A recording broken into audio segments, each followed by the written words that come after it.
Hey, it's SmokeMonster, and today I wanted to talk about the Atomiswave arcade system. And Atomiswave is something you're probably going to hear a lot about because right now we're getting Atomiswave ports to the Dreamcast. Although calling them ports might not even be fair here. These are actually conversions of Atomiswave games, and the code is running natively on the Dreamcast. There's no emulation going on, and it's not a traditional port in the way that you usually think of it. And the reason for that is because of the similarities between the Atomiswave arcade system and the Dreamcast itself. To go back to the beginning of the story, the Atomiswave was a collaboration system between Sammy, SNK, and Sega, and a lot of us think of it as the spiritual successor to the Neogeo MVS, as I mentioned in my Metal Slug 6 Atomiswave conversion video. Interestingly, if you look at the Atomiswave logo itself, it's clearly sort of styled on the Dreamcast logo, but from the side and as if it were a cone and stretched out. And once you see that, you probably can't unsee it. The Atomiswave, according to the internet, if you look up specs in a lot of places, people say that the Atomiswave is more powerful than the Dreamcast. Some places list it as having a different CPU or different video RAM, things like that. That's actually all not true. There's just some really old information on the Atomiswave online that is hard to get corrected. But the Atomiswave is very much a Dreamcast, and anyone who's looked at the actual hardware can attest to that. And the perfect example of it is if you look at the Atomiswave dev kit known as the System X. And my buddy Turfmaster, or Brian Hargrove, owns the only known Atomiswave dev kit, the System X, and he's taken it apart, and the Dreamcast Junkyard has an excellent write-up on it if you want to see inside of it and get all the specs. But the dev kit used to create Atomiswave games for the arcade is just a Dreamcast dev kit that they modified. It's basically a Dreamcast dev kit. They added JAMA connections to it, which is, in arcade terms, that's how your controls come in and out, how you power it, and how the video and sound is handled in a cabinet. So they needed to have that for arcade cabinets. And it also has the GD-ROM drive, the optical drive, what you would put discs in the Dreamcast, has been converted into a flash cart, actually, a little PCB with a bunch of RAM on it, which you could flash different games to. That's about it. There's a little different setup for the save RAM. It has way more save RAM than a Dreamcast, but that's only being used in Atomiswave games to save your settings and to save high scores and stuff. So again, not much of a difference with the Dreamcast. And then other tiny little differences are like the Atomiswave controller is set up for an arcade, so it only supports about 5 buttons, meaning that you can't really map anything to the Z button in Atomiswave games, but that doesn't really matter. And anyways, we're starting to get now, lots of people have theorized that this might be possible to convert Atomiswave games because they're so similar to the Dreamcast. Way more similar than the Naomi, which is a lot beefier than a Dreamcast, or the Naomi 2, which is just, it's not going to happen, pretty much. The Atomiswave is a Dreamcast, and therefore the differences in getting it running are a lot different. These are still a big project. I mean, Megavol85, who is behind these conversions over at the Dreamcast Talk forum, describes the differences as minor and mostly related to the libraries, which sounds small, but that requires a fundamental, in-depth knowledge of the console hardware, the SH4 assembler, and disassembly. But once you're past that, the actual SDK for the Dreamcast is the same as the Atomiswave. And indeed, if you look back in that System X, what you see is a Sega Dreamcast Katana motherboard. And the Katana is what's in the VA0 launch edition Dreamcast in the US and Japan. And it's also what's in kiosk units. For some reason, I collect Dreamcast kiosks. I like to buy them broken and fix them up. This is one of them. And inside here is the same motherboard that's inside of the Atomiswave and System X. So to call an Atomiswave a Dreamcast is not really as much of a stretch as it might seem when you look at it, because an Atomiswave is a Dreamcast, but with a cartridge slot, with some minor save RAM differences, and a JAMA connector. And so because the Atomiswave is a Dreamcast, you have native Dreamcast controllers supported by the Atomiswave.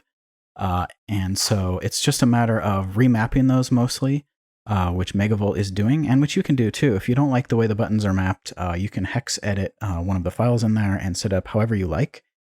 And that's really important if you're using an arcade stick like the Dreamcast Virtua Stick or a Saturn one with an adapter. You can find Dreamcast and PlayStation adapters to the Saturn. Most people don't know that. And these even, some of them support the twin sticks. It's pretty cool. But it also supports other peripherals like the fishing rod controller and the light guns, as well as the steering wheel for a few really cool 3D racing games. And so Atomiswave doesn't have a lot of games, but it has a kind of a little bit of each. And that peripheral support will be really nice for the Dreamcast because it means no funky controller stuff going on.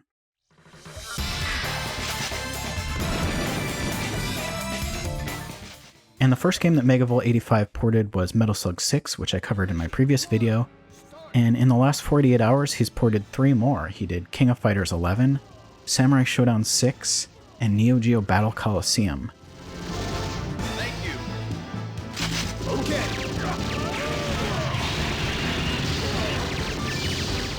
And so if you look at the Atomiswave library, there's about 24 games, lots of great stuff for fighting game fans, and then there's some other oddities that kind of stick out that are of extreme interest to people who like relatively obscure games.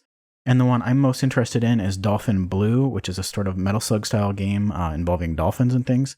But it's a beautiful game with incredible sprite work, and it's never seen a home port, so this is going to be the home port, and to be more specific, it's the game itself. And these are going to be running in 480p because the Atomiswave is natively 480p, all of the games were designed that way, and so that's what you get from the Dreamcast via VGA is 480p output. They also work via RGB, and they're so far all supported in Terra Onion mode. There's limited support for the GDEMU and for the USB GD-ROM, and Megavolt is releasing special versions of them for Dreamshell using hard drives. So right now mode is your best bet for these, and there is a chance that they could be converted to CDI. There's a lot of people begging for them, sometimes quite rudely, and the thing to remember about putting Atomiswaves on disk is that the games weren't on discs originally, they were on cartridges. So that can lead to little problems, and they might not ever be perfectly supported, it just might not be possible. But I recommend not whining for features and not subtly suggesting features. That's called feature creeping, and it drives devs insane. The last thing someone wants when they finish a project is to immediately have 4 or 5 forum posts begging for other features, or telling me all of the things that don't work about it. What they want to hear is how great it is and if people are enjoying it. And reporting bugs is important, of course, but there's a right way and a wrong way to do that, and it seems like at the Dreamcast Talk forum a lot of people don't understand the difference. But so far, the response has been really positive there, and this is going to be really exciting to see the rest of these games. Megavolt has said that he intends to apparently do all of them, although he hasn't said it explicitly. He said that it's possible to port all of them, so he's going to be moving through the different sort of mappers, and you get a different set of games running on different mappers. And so once he finishes one set of games, he can move on to the next. And please don't beg for your favorite game. It looks like he's going to be getting to them. And some other people have asked about the possibility now of Sega Naomi, things like that. He specifically said no to Naomi, so that is not happening. And the reason it's not happening is because it's probably just not possible. The Naomi is too powerful for the Dreamcast, and it's too different from the hardware. Maybe someone could do it, but it would just be an extreme overhaul of the game. And that would be definitely a port in terms of porting the hardware from the Naomi to the Dreamcast, not just converting the code, which is what's going on with these Atomiswave conversions.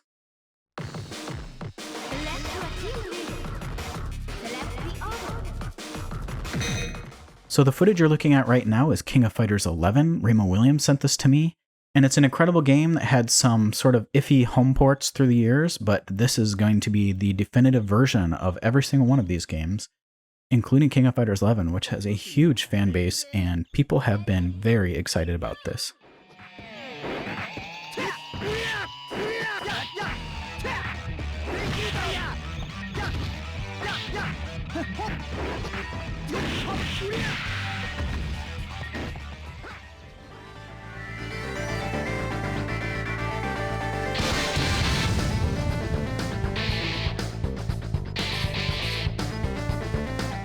Neogeo Battle Colosseum has several home ports as well.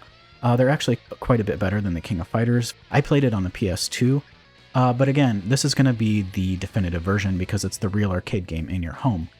And speaking of which, a lot of these Atomiswave games were converted from Atomiswave to the Naomi, and they were released by the community through the years. Those are going to be essentially the same game as these. They're basically converting into a Dreamcast game at that point. But the big difference is that the Naomi doesn't accept native Dreamcast controller inputs, and so in the conversion through the Maple bus, you're getting about 3 frames extra lag, for a total of almost 7 frames of input lag on the Atomiswave conversions. And so my advice is that if you have been playing these games on the Naomi, enjoy them, but once the Dreamcast version is out, I would make that the priority for playing them. Maybe just try to get the Dreamcast worked into your cabinet, and then you have the benefit of also playing all of those great Dreamcast games on it as well. But cutting out 3 frames of lag is big, and regardless of your opinions on how you want to play it, that is going to be the objectively better way. So as cool as those Naomi ports were, go with the Dreamcast. And I also have some footage of Neogeo Battle Colosseum here sent by Remo, and it's another beautiful game. I do have one big problem with King of Fighters 11 and Neogeo Battle Colosseum, which is that the main character sprites have this really ugly 2000s style bilinear filter on them that makes them really blurry. And they used to do that to 2D assets to make them look a little higher definition, but it's horrendous to me. And it just has the look of those really lazy Xbox Live Arcade era arcade ports. Maybe there's a way around this, and if there is, if you can hex edit it and remove that bilinear filtering, I would worship at your feet. Because to me, as beautiful as the rest of the games are, that's just a real big problem right in your face. Luckily, Samurai Showdown 6 does not seem to have this issue. But the games themselves are fantastic, and they are very lush and well-designed, and I would call these AAA quality releases, all of them so far.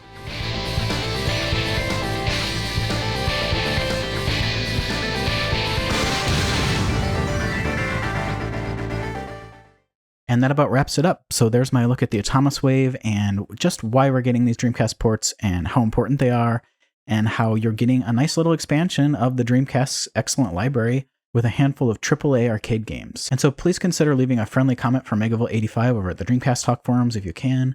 Thank you for watching, and a huge thank you to my patrons who make this all possible. If you enjoyed the video, make sure to subscribe to the channel and maybe consider becoming a patron. But thanks again for watching, and I'll catch you next time. Heading the